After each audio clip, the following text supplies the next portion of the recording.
Algumas pessoas têm dezenas de amigos, e mesmo assim estão completamente sozinhas. Foi assim que Júlia chegou ao meu consultório.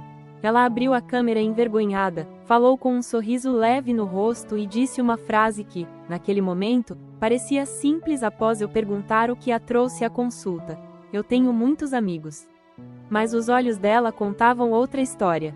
Mas ela levou a consulta para outro lado. 3 meses depois, Júlia voltou a falar sobre isso. Acredito que se achava pronta. Só que dessa vez a frase foi diferente. Ela respirou fundo e disse: eu percebi uma coisa, eu tenho muitos conhecidos. Mas amigos de verdade? Pessoas que realmente se importam comigo? Eu não sei se tenho algum. E ali apareceu uma forma de solidão que muita gente conhece, mas poucas pessoas conseguem nomear.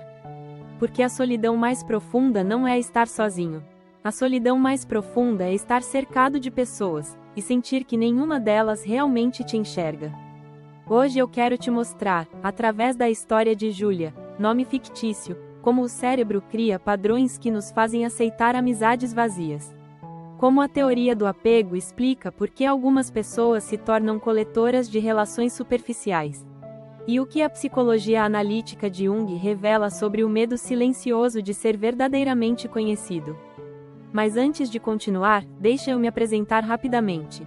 Meu nome é Mônica Hentgen. Sou psicanalista com especialização em neuropsicologia.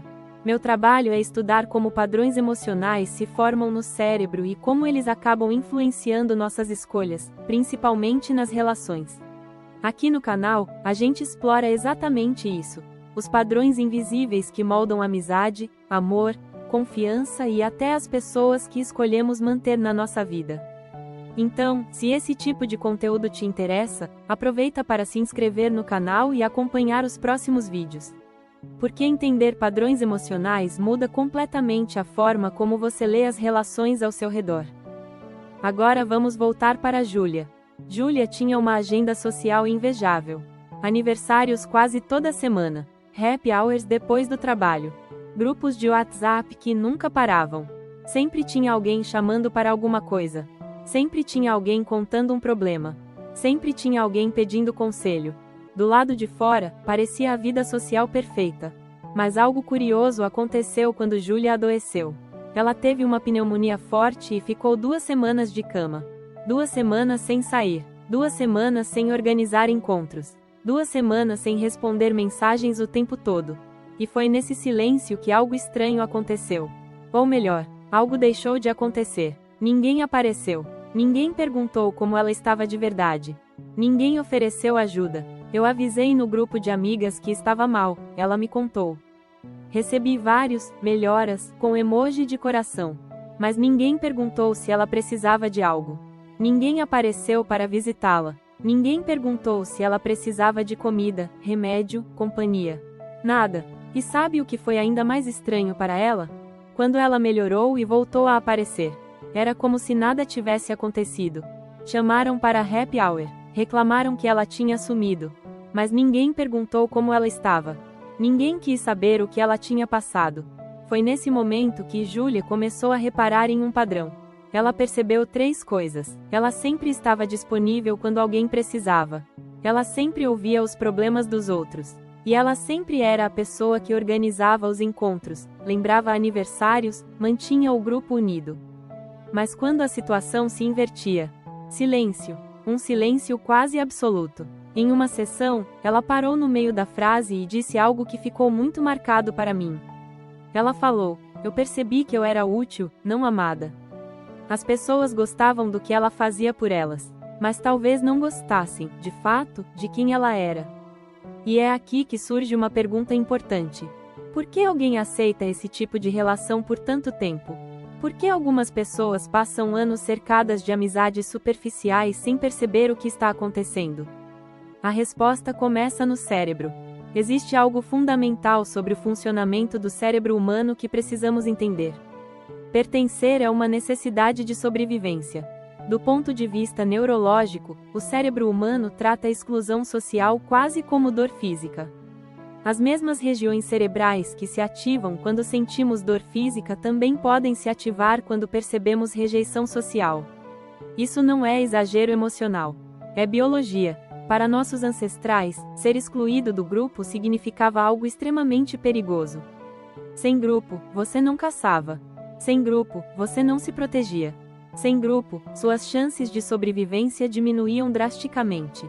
Então o cérebro desenvolveu um sistema extremamente sensível para detectar sinais de pertencimento ou exclusão.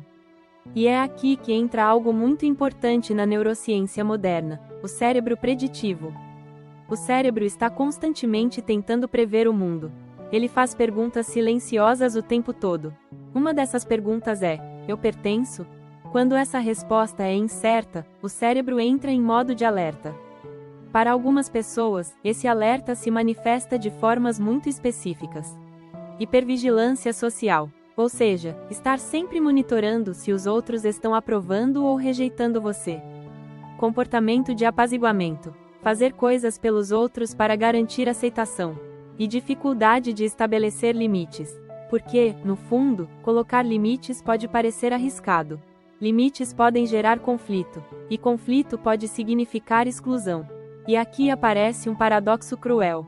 O medo de não pertencer faz você aceitar pertencer de qualquer jeito. Mesmo que seja em uma versão reduzida de você mesmo. Mesmo que seja em relações superficiais. Mesmo que seja em amizades onde você só existe enquanto é útil. Agora deixa eu abrir um pequeno parêntese aqui. Se você está ouvindo essa história e está percebendo padrões parecidos na sua própria vida. Se você já teve a sensação de que sempre dá mais do que recebe nas relações. Conta aqui nos comentários. Eu leio muitos comentários e eles também ajudam outras pessoas a perceberem que não estão sozinhas nesse tipo de experiência. E agora vamos voltar para algo ainda mais profundo. A teoria do apego. A teoria do apego nos mostra que nossos padrões de relacionamento na vida adulta são profundamente influenciados pelas primeiras relações da infância. E muita gente não percebe que isso não vale apenas para relacionamentos amorosos. Vale também para amizades. Existe o apego seguro.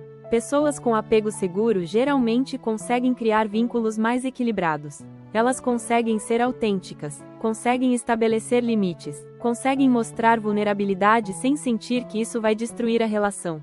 Mas existe também o apego ansioso. No apego ansioso, a pessoa sente uma necessidade constante de validação. Existe medo intenso de abandono ou rejeição.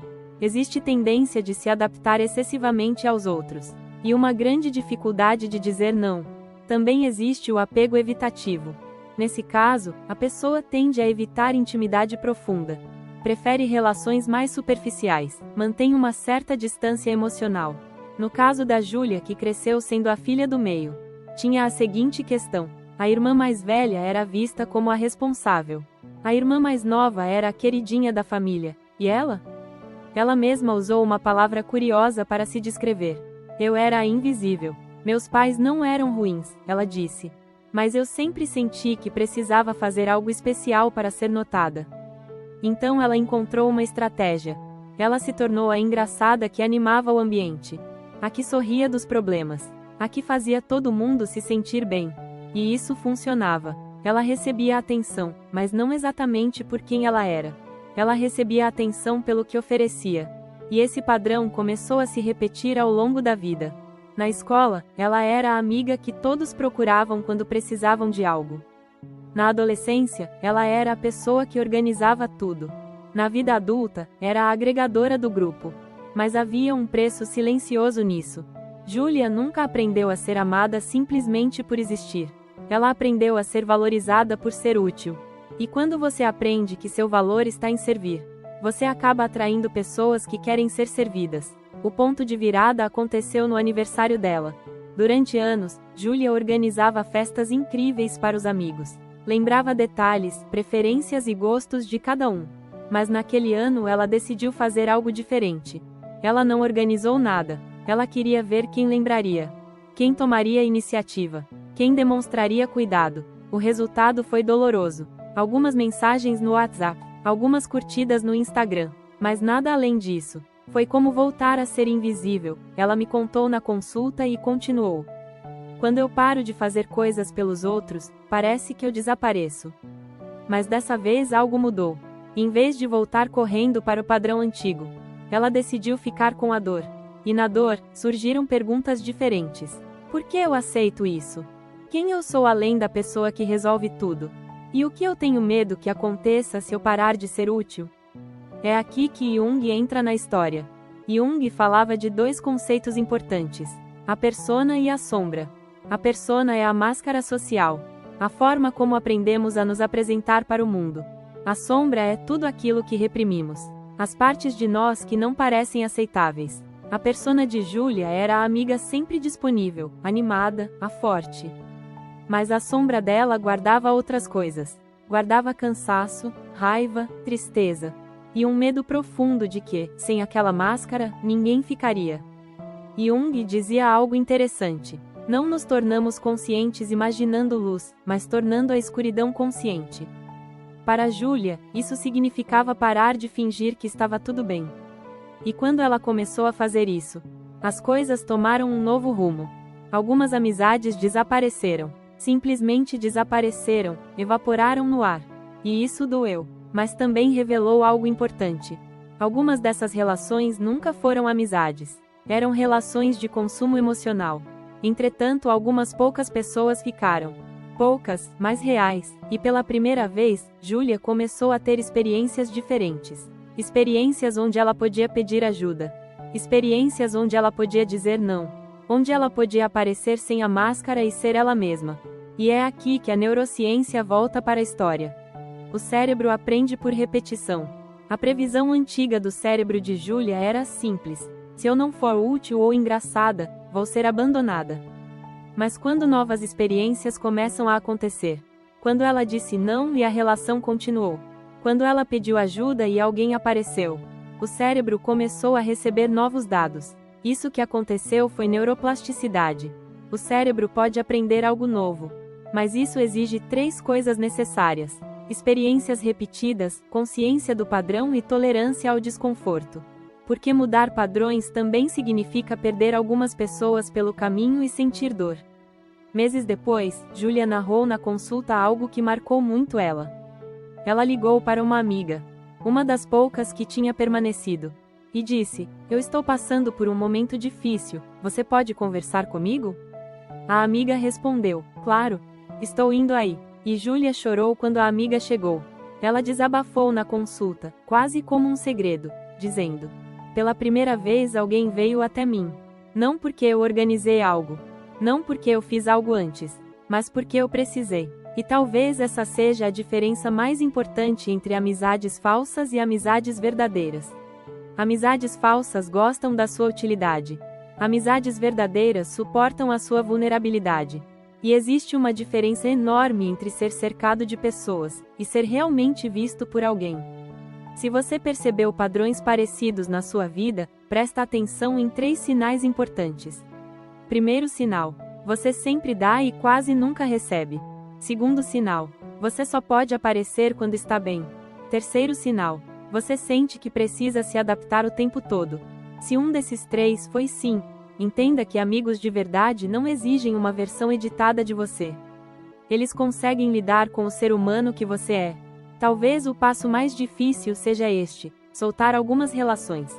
Não com raiva, nem com drama, mas com clareza. Porque cada espaço que você libera de relações vazias abre espaço para relações reais.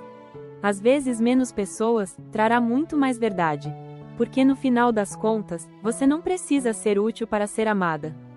Você só precisa ser vista. E isso muda tudo. Se esse vídeo fez sentido para você, compartilha com alguém que talvez esteja passando por algo parecido. E me conta aqui nos comentários: você já percebeu que algumas amizades eram mais superficiais do que pareciam? Eu sou a Mônica Hentsin e estou por aqui compartilhando o que estudo sobre padrões comportamentais para te ajudar na jornada que é viver. Fique ligada, um abraço e até o próximo vídeo.